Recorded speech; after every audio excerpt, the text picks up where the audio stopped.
Hi mga ka-forever young, nandito na naman po tayo sa ating inabangang teleserye at ayun na nga, dahil sa gustong malaman ni Rambo kung sino talaga yung pumatay sa kanyang tatay, kung kaya nag-imbestiga ito, pero syempre dating nila dun sa lugar kung saan nangyari ang krimen.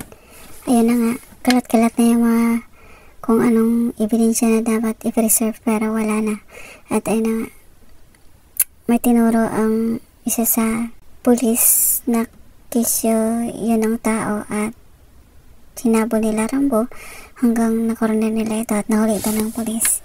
At syempre bago yan, kinausap ito ng hippie ng pulisya at kasabot pala ito ni Esmeralda at sinabihan nito na ang tuturo na pumatay at nag-utos ay walang iba kundi si ex-mayor Eduardo at ang kanyang tauhan. Kung kaya nung tinanong na ito ni Rambo at nagsabi ito ng totoo, ayaw maniwala si Rambo pero talagang pinipili dito na totoo daw yung mga sinasabi nito, kung kaya nadismaya itong si Rambo.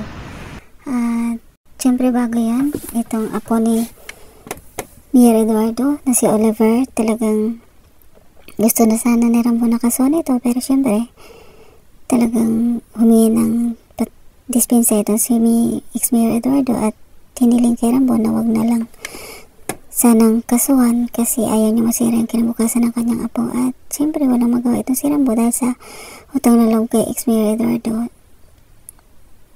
Nag-agree na lang ito at pero nagdadalawang isip ito at nabawasan yung respeto niya sa kay ex-mayor Eduardo. Ito namang si Guada at si Oliver talagang nagdiwang at tungtuwa sa mga nangyayari dahil pag nalaman ni Rambo yung inaakus sa kay ex-mayor Eduardo, talagang mawalan na ito na respeto sa kanya at syempre magkawatak-watak na sila.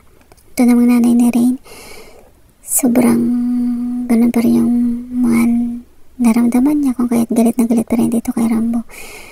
At syempre nashock si Rambo doon sa sinabi nung kriminal na si ex-mayor Eduardo ang nag-utos na ipapatay ang kanyang tatay. At yun na nga guys, patuloy pa rin yung